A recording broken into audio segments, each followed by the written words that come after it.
today's episode, we're joined by Janet Orlene, a life experience designer who doesn't just talk about empathy, she creates the condition for people to feel it. From walking 850 km along India's coastline to influencing state-level policy on plastic waste, Janet's life is a living classroom of environmental and social transformation. We'll explore how she redefines education, challenges fixed identities, and uses humor, storytelling, and nature to open up brave, vulnerable spaces from parks to coastlines. Get ready to rethink what it means to make a difference and how children might just lead the way. Janet Orlene, welcome to the show. How are you really doing? I'm okay. And how does Janet Orlene describe herself? I like to describe myself as somebody who's very label-less. Because in everything that I do, I don't see how one is not connected to each other. And everything I am fits into a box the moment I make a box to express it. So I try to be as label-less as possible. But to describe myself, I need words. So, Who's a learning-based experience designer? that's a word I made up. I couldn't describe what I do. So I had to make up a word, and all words are made up. So I'm interested in education. How we learn, how we teach. How do I constantly be a learner while I'm an educator? That's what I try to be. In that process, I'm also a designer. I'm also a designer because I also come from a design background. Actually, the first job I had was as a creative head of a company. So all of the creatives, the graphics, the film, everything, that was one of the earliest things I did. So I do come from some level of design and managing design. So design plays a very strong role in my life. Art plays a very strong role in my life. The environment plays a very strong role in my life. And all of them are connected to everything else. I can't see the world where they're not tied to each other, where chemistry isn't constantly working, where physics isn't constantly working. Everything is together at play. Can't separate it. Right? I started designing experiences because of this space. What? So, Blindfolded conversations, it's a little better known, so I'll give that as an example. Because to a lot of people, it looked like an event. For me, it isn't. I could only call it an event because it's a very label-less thing to create. It's an experience. And that's all it is. It's an opportunity for people to explore perspectives, an opportunity for people to exercise their empathy. So in that process, I become not just an educator, I become an experience designer, right? There is a lot of theory to this. It's not just philosophical. There is a lot of theory to this. A lot of understanding from years of educators who do try to, how do they become the best educators possible? And that's a question that we're always asking. Why are we educating? So in that process, you have educators who are into experiential education from multiple schools of thought. And that's what I've also decided to shift towards and get trained in. So there is a lot of foundation in this, but at the same time, it changes as per who I am, who I will be, and who my audience is. And everything is for the moment. It's designed for something, but once you're there, you have no choice but to be completely present. And who's an empathy art architect, and how can you train people to be empathetic? I don't train people to be empathetic. My job is to create opportunities for people to exercise their empathy in multiple ways. One of the ways is by helping people with very different perspectives to hear each other in a safer space. To know that stories can exist in complexities. Nothing is black and white. Nothing is a yes or no always. It's always shifting, right? And human stories are also, when you give a very tiny part of it, you get to say yes or no. But the more you get into the story, it gets more complex. that's what I try to do. I try to get this complexity out and present it and leave a very confused audience, honestly. But in confusion, I think gentleness can exist. Absolutely. Do you ever see the Fibonacci sequence as nature's code play out in your own life or work in terms of pattern? I would not look at it as just a Fibonacci sequence. I would look at it as any pattern. My entire life is built on various forms of patterns that are constantly being created, broken, created again. When I know that a set pattern is being repeated for too long, I consciously try to break it so I can create a new pattern. For me, that is growth. Got it. Whether it is in plants, whether it's in animals, whether it is everything else, that's the mutation that can do the but what if. I like to exist in that space. Yeah, wonderful. And you don multiple hats: researcher, trainer, storyteller, traveler, documentator. What do you like the best? None. I like being Janet Orlene. They're all very uncomfortable. Like I said before, I'm very uncomfortable with the idea of set labels. It's only to explain to somebody that, yes, I do understand academia Yeah. because I am a researcher. Yeah. I know how some things function. I also know how poetry works because I'm in that space. But poetry is in everything. Research is in everything. But think in terms of how I exist, I just like to be me. So, what really fascinates you about your work? I like how there is a lot of unpredictability. There is a lot of love, Yeah. and there is a lot of joy in what I do. There is space to make a lot of impact, Yeah. which is also great because I get to question, Yeah. and then I get to give people my questions. So I'm not like, questions. I've always had too many questions. But I get to give people my questions and explore it with them. And there is just so much joy. Yeah, and so much learning also, right? Constant, Yeah. constant. I am not the person I was a month ago.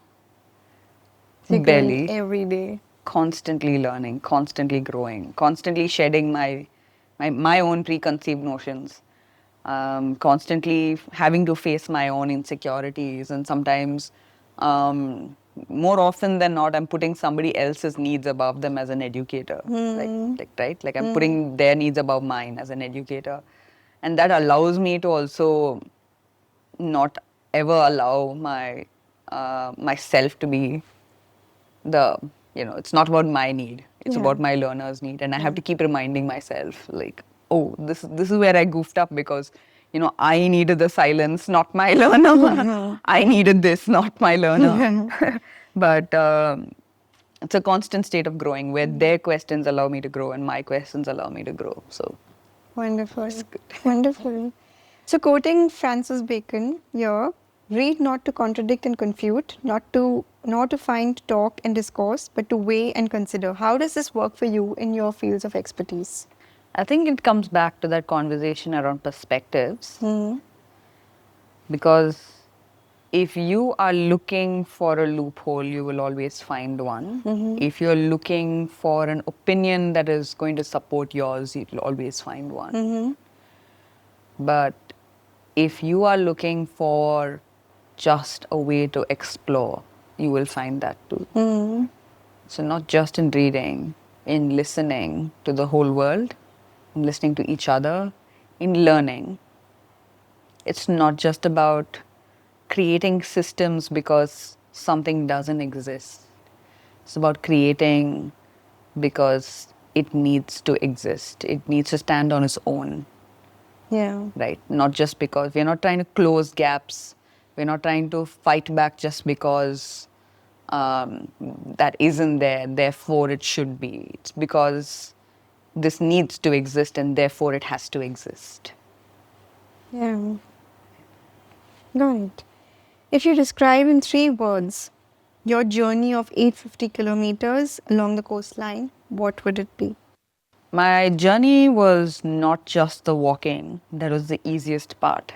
So you walked along Kerala to Kanyakumari. From Ullal. Okay. Ullal is in Karnataka, Okay. all the way to Kanyakumari. Mm-hmm. The walking across various landscapes, while physically exhausting, it was the easiest part. Mm-hmm. But I did it because we were documenting climate change. Mm-hmm. And that's what made it so difficult. Because not only were we talking to various communities, we were absorbing a lot of their trauma Mm-hmm. in a way that I could have never foreseen. This is coming from an environmental student who was immersed in climate change, was immersed in how things are. I knew the technicalities of all of it.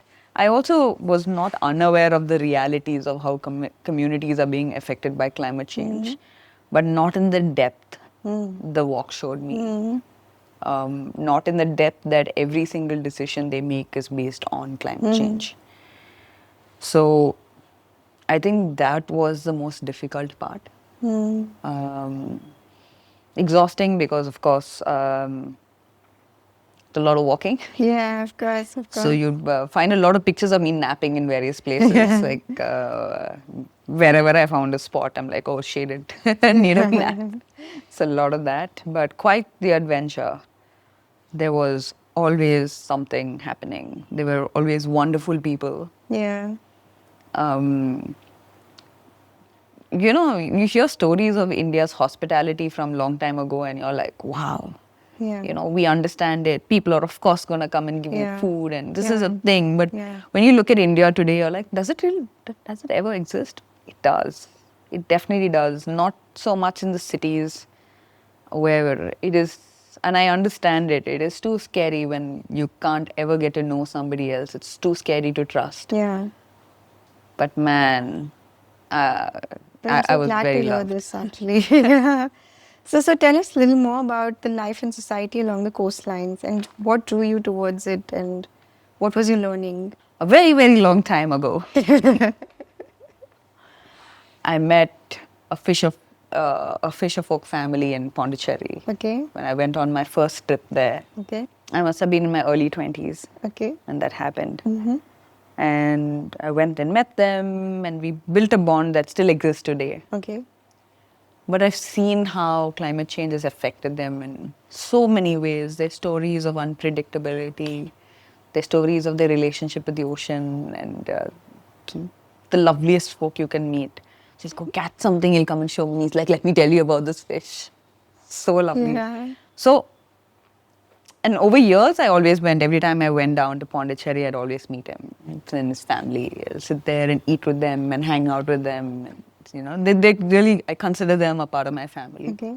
So when I did decide to do this entire journey, I decided to do it along the coastline just so that I understand his stories. Yeah, but any particular story that you were really moved by and which really, really drove you to do this? Not on the coast. There were a lot of things that happened, a lot of loss that happened around that period of time. And I decided that if I want to be the most creative person I want to be, and there's something I really wanted to do, which was to be the kind of adult that a 13-year-old me would be inspired by. This, I know, I can look at a 13-year-old version of myself, have a conversation with her, and she would be very excited to live the life I'm living. So this is me allowing her to be the best Explore. version of Yeah. herself. Yeah. So that's what really triggered it. Okay. These thoughts triggered that. Okay. And I wanted to also understand this from his perspective and document it. But a lot of the intention, a lot of how the project evolved was honestly on the project, only after listening to people's stories themselves. One of my favorite stories happened in a little harbor which is close to Talasheri. Okay. We met fisher folk and we stayed there a long time because it started raining outside and we're in the middle of these interviews with folks and they're having conversations, they're making fun of my hair, whole things happening at the same time.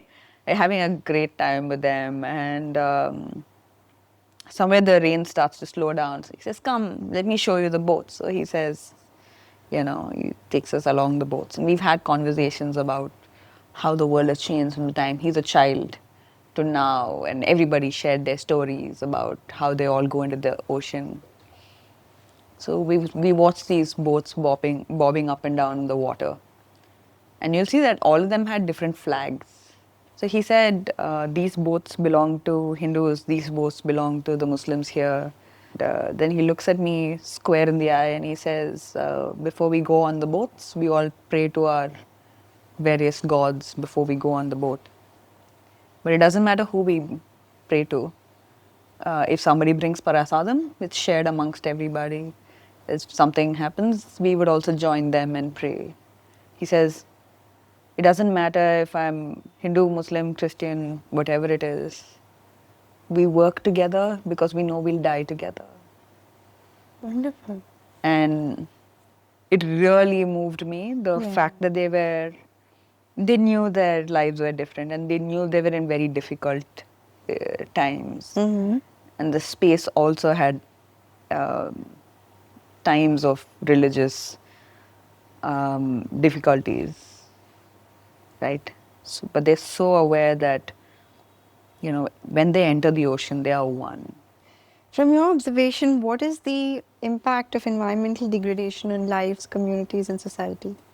We like to separate ourselves, you know, we like to say, nah, we have our ACs, we can buy water, the things that we have. But when I go to some of these villages that I work in, especially in indigenous communities or places like the coast, rice isn't something that is only cooked for the family, it's meant to be shared because it's a resource that comes from the earth. It's not a resource that comes from the supermarket where it's a bought and given commodity.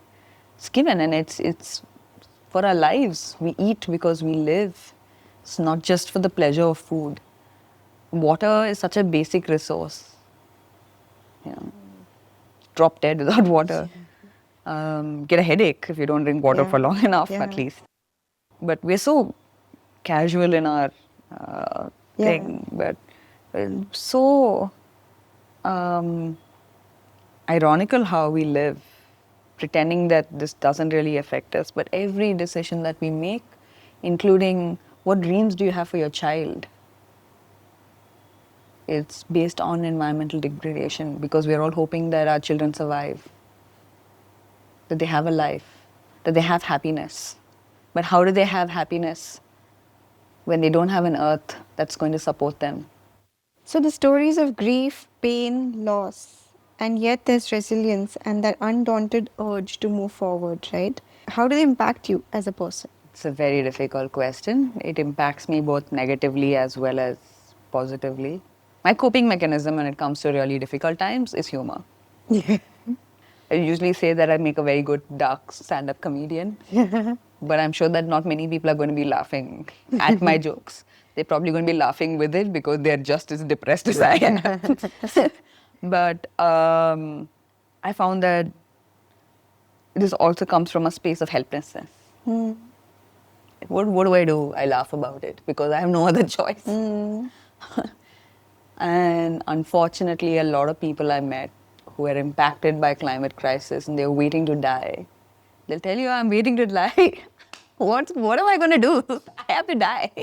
My house is going to break. We're all going to die. And this is what I kept hearing on and on and on and on and on, because this is everybody who's living on the front lines. Coping mechanism, it's very, very dark sense of humor because of the helplessness involved in it. Yeah, but like I said, I get it. It's my coping mechanism too. But at least I have the choice to leave. I went through a very difficult time trying to process this because of my own privilege where I could walk away. But I know that a lot of people I have met and spoken to may not exist because those spaces were very, very close to collapsing. But there are people who continue. There are people who fight. There are people who fight in spite of. And that's what makes me want to fight for them in spite of. That's what makes me want to get up and continue questioning. Continue trying to make a slightly better world than what I was given. How do you draw strength from these experiences? You mentioned about the negative, but What is it that makes you stronger after these experiences? It's just the fact that the people are still willing to fight on. There is a lot of pain, there's a lot of inconceivable pain that exists here. You know, it's not just about the loss of their home. It's not just the loss of their job. It's a lot of the number of people I met whose family members have committed suicide because of something like this. The families are left behind to grieve. The number of people who've lost people because of the unpredictability of the ocean. The number of people whose garbage isn't picked up, you know, and the children have to live amongst the garbage. It's immense.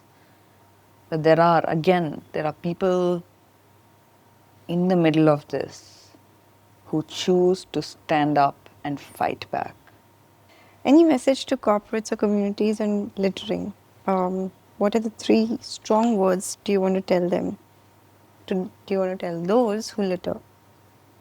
People should litter. Very human nature to litter. You eat from a banana leaf, you throw it outside. Let's design spaces to litter then. If you're unable to create a world where, litter should exist because we are unable to change human nature, then we can design for litter to exist and create more biodegradable things, consume less. We can also not have everything cemented so things break down and actually go. We can have all of that. But if that's too overwhelming of a project, then we need to find ways in which we're able to balance out by creating both. If we are choosing to empower people to have more things and there is more litter because of things, then we need to choose to address the litter that comes from those things. Pretty packaging does not make great gifts. Maybe it's time for us to think a little differently. I don't know where this answer is, but we definitely need to look into policies around this because we've always been taught that it's the individual responsibility to not litter, right? And there's only so much we can take it. We don't have dustbins, so where are people going to throw? Yeah. And eventually they give up and they realize nobody's catching them when you throw it on the road, and then they do it for the rest of their lives. So what else can we do? How do we reimagine this itself from the ground up instead of just doing the same old stuff where you're running workshops and teaching people not to litter? Yeah. The rest of the systems are not aligned to it. So let people litter. Let's figure out what else we can do. From your walk, what was your main idea of doing this? And did you really make a difference after the... My main idea of doing this was to do a lot of different things, to walk down this large, vast thing along the coastline. And at that point, there was no other woman who was documented walking Yeah. off-bound, offbeat roads like this. Everybody else walks and they do solo walks. It's on the road. You have Kanyakumari to Kashmir to Kanyakumari. You have other walks that women have done. Very rarely solo. And even rarer is it off-beaten. Yeah. And not this coastline at all. And it's been a very hardcore interest for me to see more women in wilderness. Yeah. To see more women in wildlife, in outdoor activities. I just want to see. Maybe it's my own sense of loneliness out here. Right. Selfish. You see a lot of them in their early 20s and suddenly by the time they're 25, people start to disappear, and very rarely do you see people who are above 30 unless they're heading something. Yeah. If somebody asks me, but nobody's ever done this before, I can be like, I've done it. Yeah. That was my whole thing. And then tell them, well, go ahead, do it. Let's do more of this. But it shifted dramatically once I started. I did do it. I still do it. Tell girls, go on an adventure. Sneak, do something amazing. But we documented climate change, and we partnered with the Suchitwa mission to document solid waste along the coastline. And we did submit our reports to Suchitwa mission. Okay. And we were a part of the conversation that pushed for the plastic ban. in Kerala. We were part of the official meeting where they did talk about it. So our documents were one of those that were presented. Wow. It helped. And I think if we find the right partners, the right organizations, there's a lot of data that I've collected. It's incredible amount. Yeah. Um, it- some of these things are just not, they don't exist because you have to walk, to meet people like this, to cover this distance. It's a very specific kind of project that needs to take place. So there's a lot of data that we collect, and there are many, many ways that I've seen. So that's a larger impact. The more interesting story for me is that I met a man towards Trivandrum a little after that. And my team monitors, I have a backup team to make sure that in case I die, they tell my parents. But I do have a backup team, and they were monitoring my progress. And they suddenly see me stopping, right? And I stopped to talk to this man who had a conversation with me for a long time about my journey. And I tell him, yeah, this is what I'm doing. I'm walking from Ullal to Kanyakumari. It's like, oh, I've never seen girls. We should see more girls do stuff like this. And we have this really nice conversation. And I tell him about other places that we've seen which have broken homes, that have people that have stories. And I'm telling him some of my stories, and he tells me some of his stories. And he's like, I'm so proud of the fact that you're doing this. And then he tells me he was planning to commit suicide the next day because his son had passed away a year earlier. And he said he was covered in hopelessness. But our conversation that day he felt like he found a daughter who's going out and doing something else in the world. It's like, you just made me feel like I want to live. I don't know whether he chose to live, but that stays on. That's, for me, is so much more important than all the larger stories. So, what's the next big project that you have? Are you looking at? I am building a play and outdoor education company that helps children build forests. Wow. That is wonderful and so much required now, actually. Yeah, not only do we have forests, but the idea is that children I work with, I still work a lot with children. Children I work with are mostly between the ages of 8 to 18. Most of them are around that age. In about 10 years, a lot of these children are going to have the voice to make a difference. Some of the children will be right in the middle of their jobs. Some of these children would be having the same questions that I have now. I don't want them to start at a point where they say, I really want to make a difference. Where do I start? Yeah. I want to help children see that they have already made a difference. We have created hope.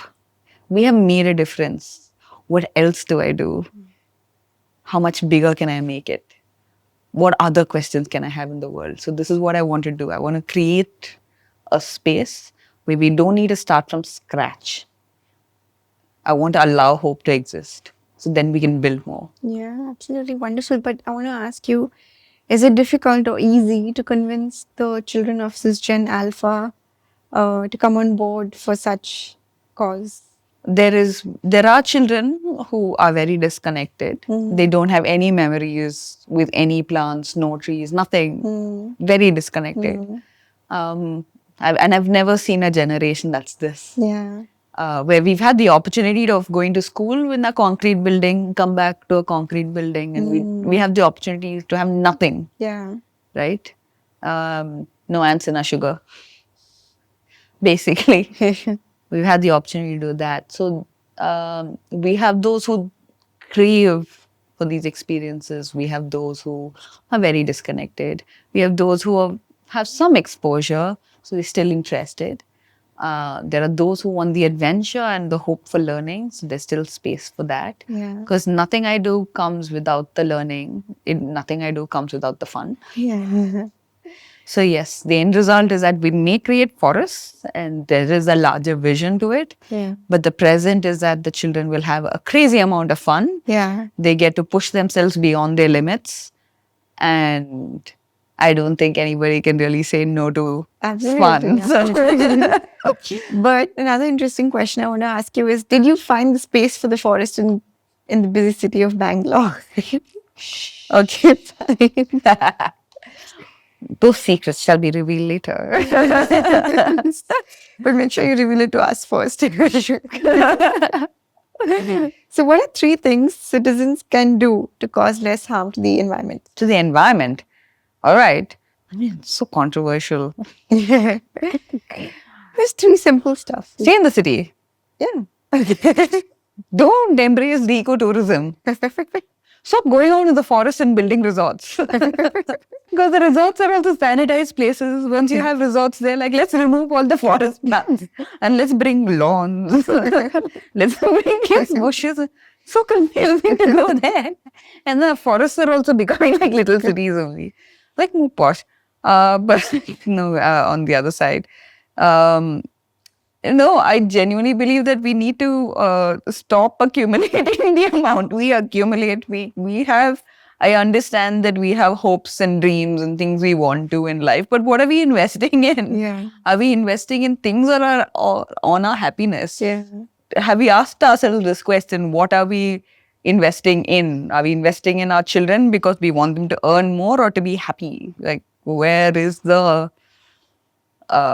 we can all work in a space where we can still be taken care of medically and we still have backup plans. We still have other things that can function. But what do we do beyond that? Like what? So yes, I think what I want people to do is to question themselves about everything, every time. Every action. Everything, not just their actions, their existence. Why am I here? What do I want in life? How do I love better? No doubt words can transform lives through prose or poetry, right? What is it about poetry that you like? Is it the language? Is it the rhythm? Poetry makes my heart feel like a river. It flows.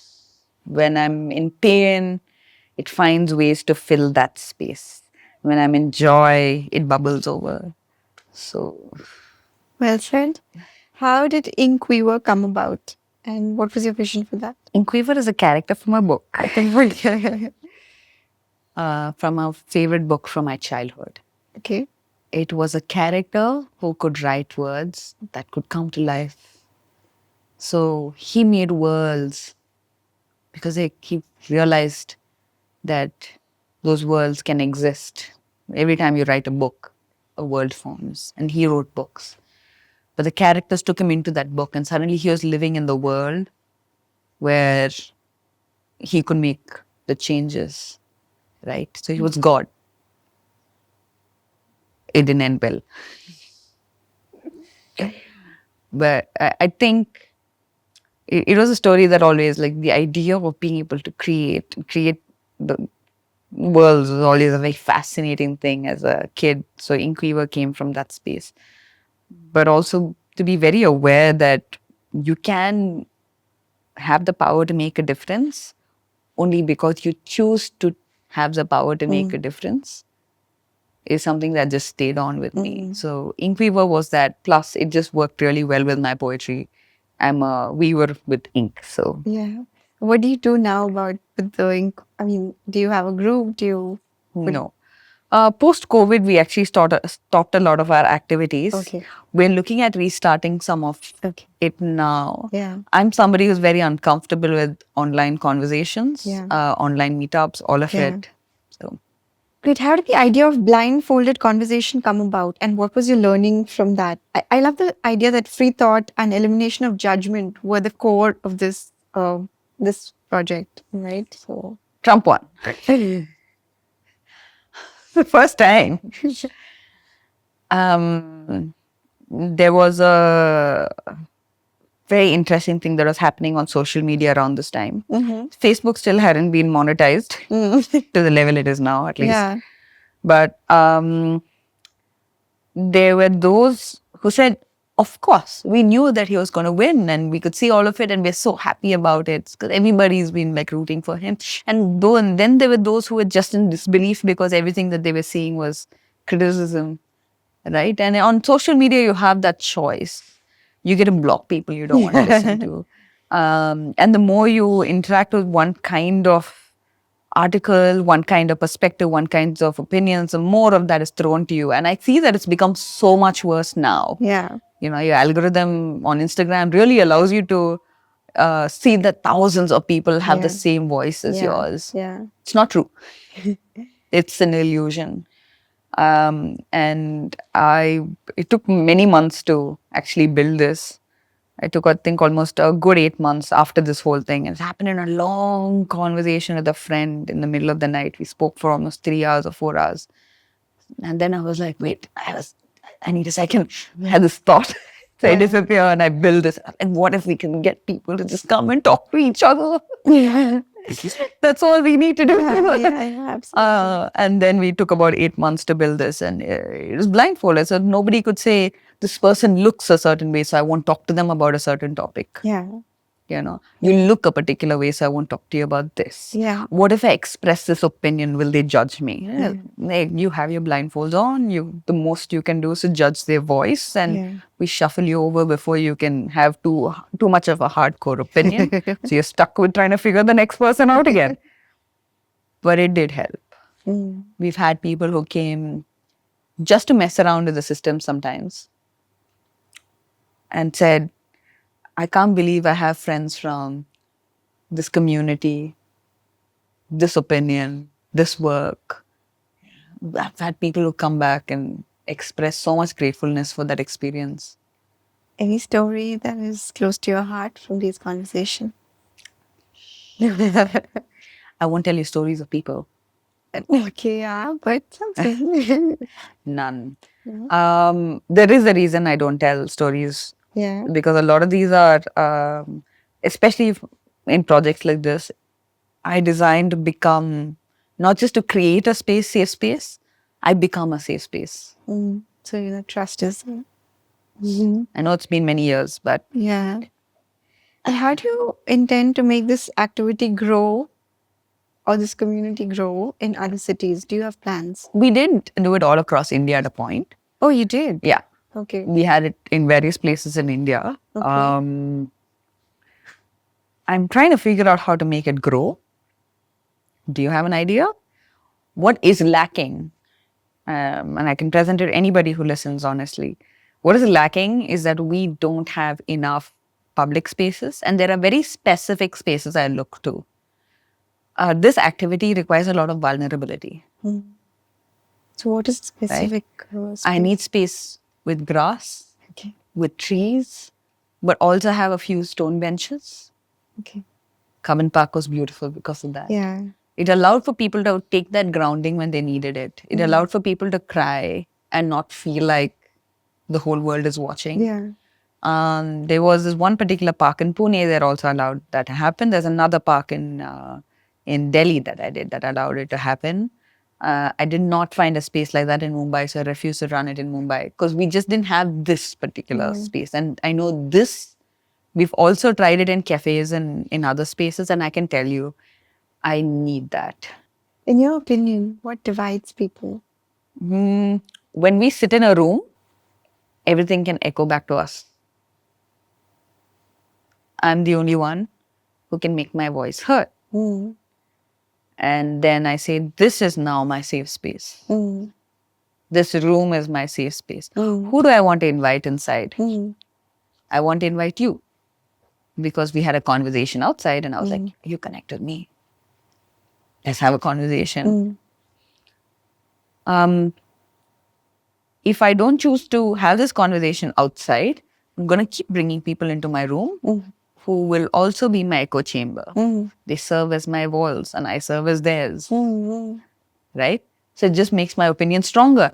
Yes, the outside is a bad place. Yeah. Or yes, the outside is beautiful. Everybody should explore the world. And I'm not hearing the voice of the person who says, I hate bugs.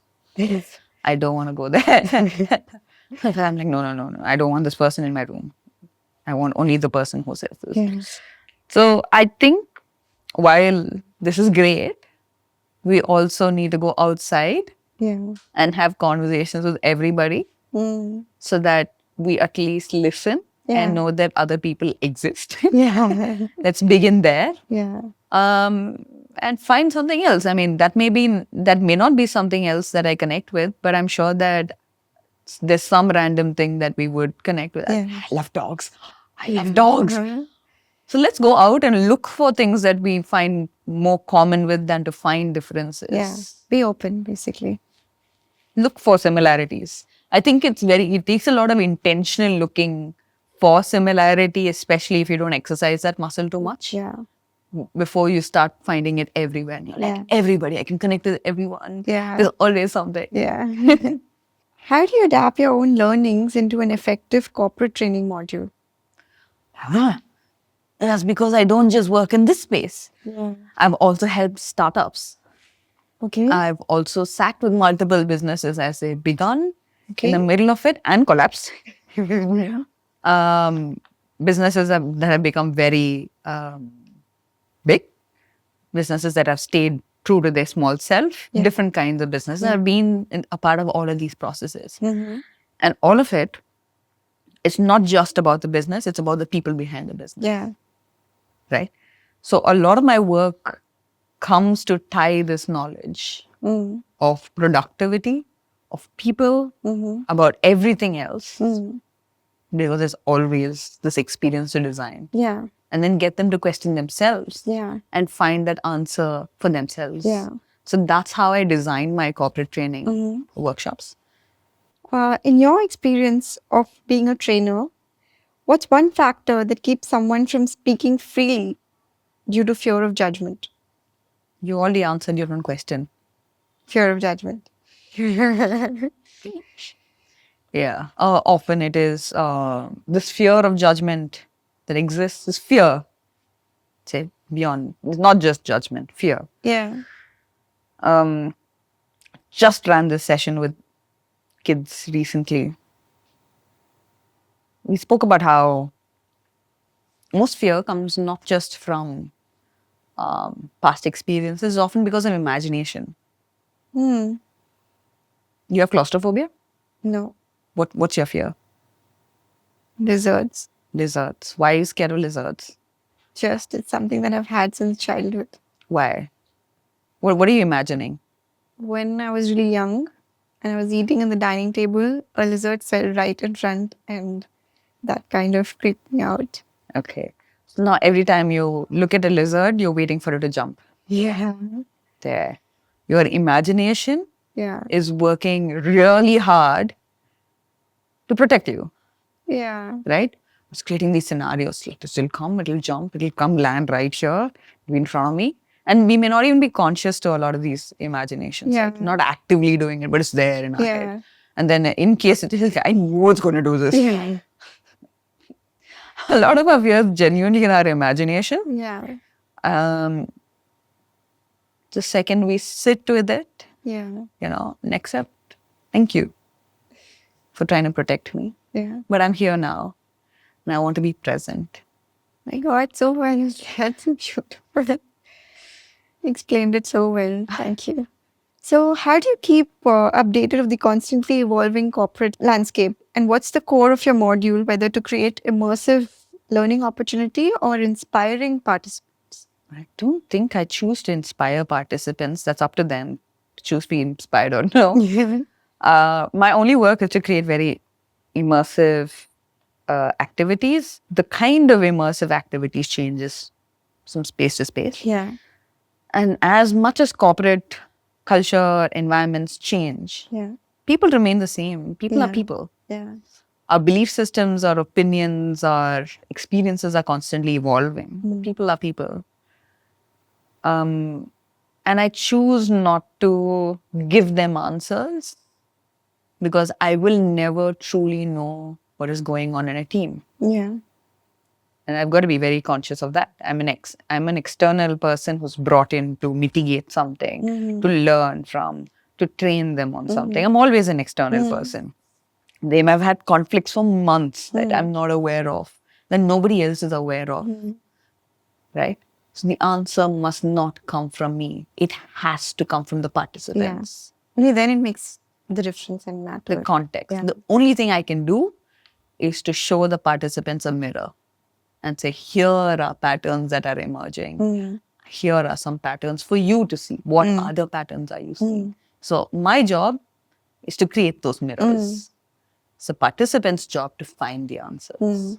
So you're not a 9 to 5 person, but you're training corporates. How does that work? Yeah. Yeah. There are days in which I get to decide whether I want to put in that effort or no, but unfortunately, I am the company that suffers. So there are both pros and cons to doing something like this. But in terms of my corporate training, that's what allows me to perform at my best because I put in that amount of time for the person, right?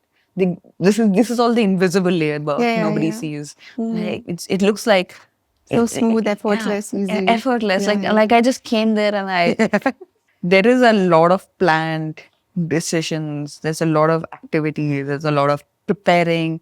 How do I say what I say? How do I design this? How do your participants work with each other? What is the kind of environment that we want? How close do we want them to sit with each other? When do we want them to sit with each other? When do we want them to work as individuals? How large should a group be? There are so many questions here. It's not a whim. Right? It's not a whim because if it is on a whim, it's not intentional.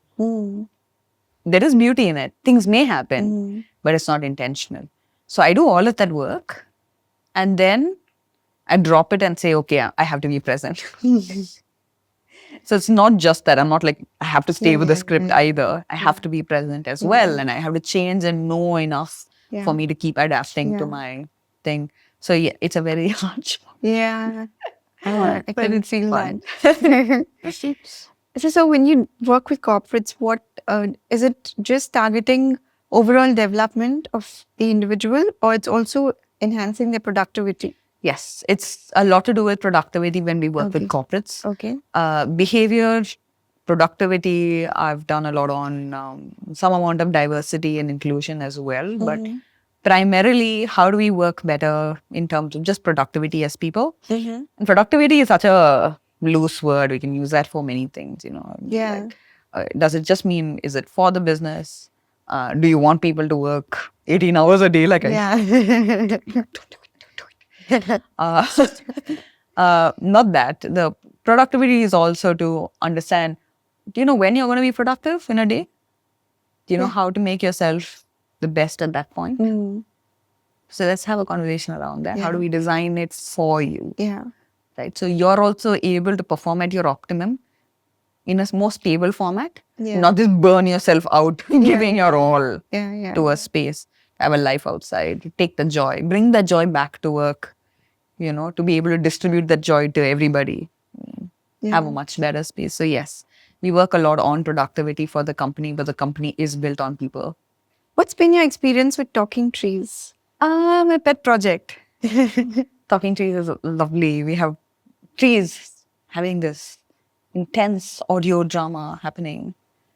Talking about each other, saying nasty stuff about each other, sometimes really having a close relationship. It's a Saas Bahu type serial.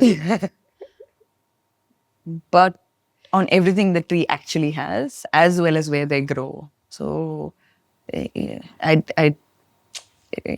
mean, I love creating things, right? Like, I love this thing where we can imagine something and be like, let's build this. Talking tree is one of those that are just built out of thin air. Let's do the thing. And we brought in people's voices and we created it, and over 100 people attended it in a day. Wow. And walk-ins.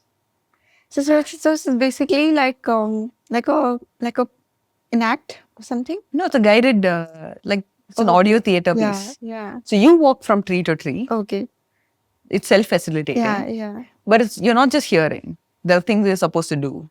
There's things that you're supposed to see. You're listening to a lot of drama. But unless you see it and it's waiting for you to do, you can't really participate in the drama. And it's drama. It had very good reviews. We wanted to do more parts. Then I left bank. Well, we are taking it up. A beautiful piece was done recently by Shishti College students who looked at talking trees and designed their own version of talking trees on the Shishti campus. And we are looking at expanding it and making it so much larger because Bangalore has a lot of dramatic trees. Yes. Okay. It's not just like I call this garden city. Exactly. There is a reason we are called the Garden City because we can make a whole episode, a whole series, 20. See, your workshops focusing on neurodivergent individuals is also interesting. It involves figuring out social cues to make one feel heard and also about how to use eye contact effectively. So tell us more about that. I hate eye contact. Yeah. I'm neurodivergent. Okay. And a lot of these are learned skills, right? Wow. And one thing is, I don't really make a lot of eye contact, but nobody really knows. No, but I've been making, and it's quite evident that you're okay and comfortable. That's that's what I want you to think. I'm always looking off and I'm thinking about things. Yeah. Really? And if I'm looking at you, it's more likely that I'm looking above here, not here. Because too much of it continuously puts me off, especially prolonged eye contact.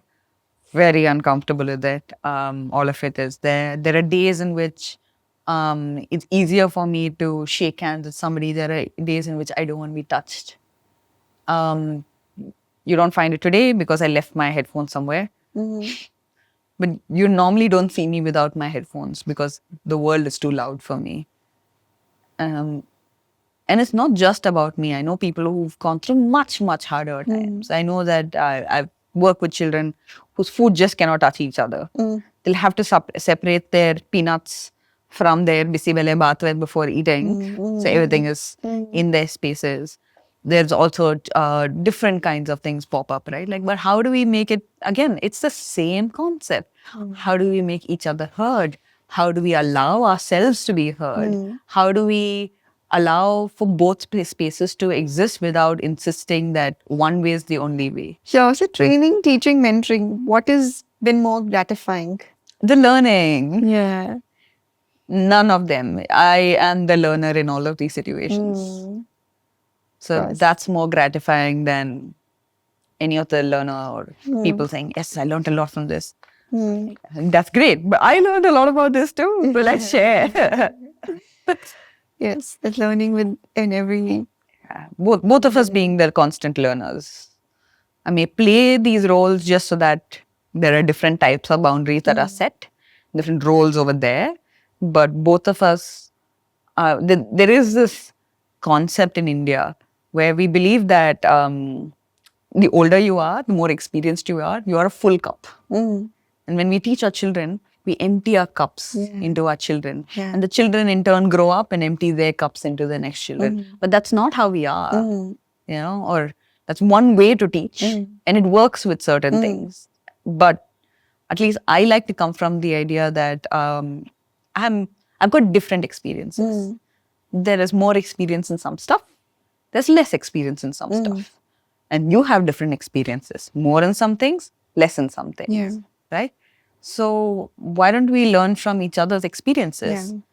And also from our imaginations, because I have way more experience in some things and maybe prejudiced towards certain stuff.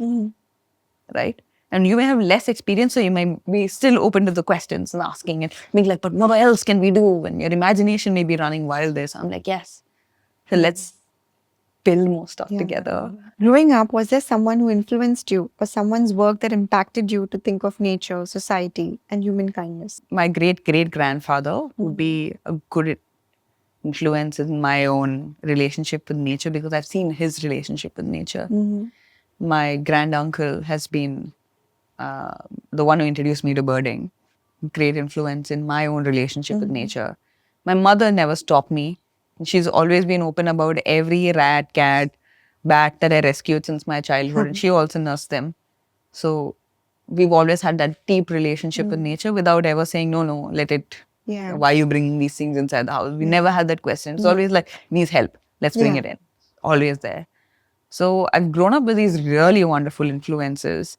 But my thing about human kindness itself really came in later, only after I met my partner. Because he was a lot more into the human and I was a lot more into the natural world. But the idea that this is all one was honestly because of him. Wonderful. So this has been a good 8 years of learning and growing and evolving. Is he also a part of your workshops? He's not a part of my workshop, he was a part of my walk. Okay.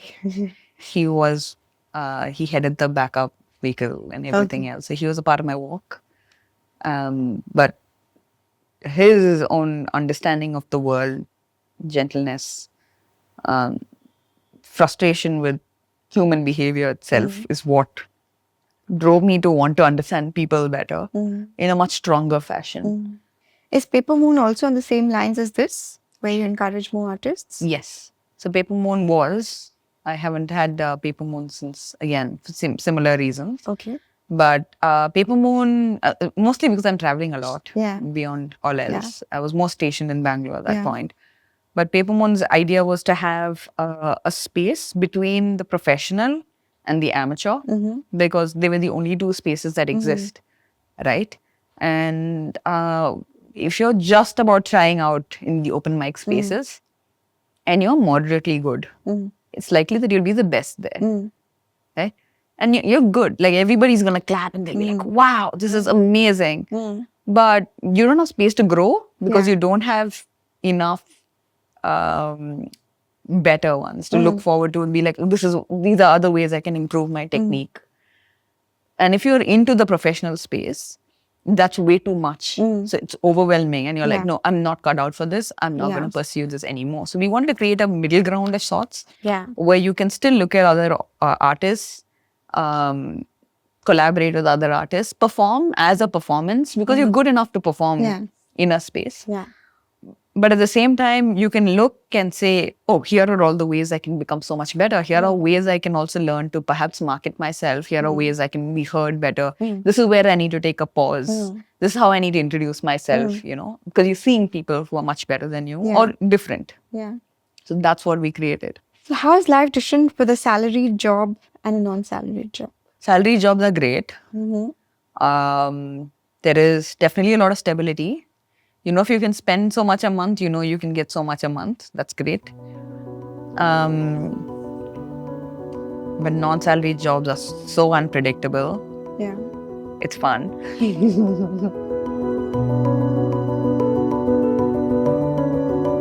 I have a picture for you and I want to know if you can come up with a story or a poem around it. There are 3 trees in this picture. Okay.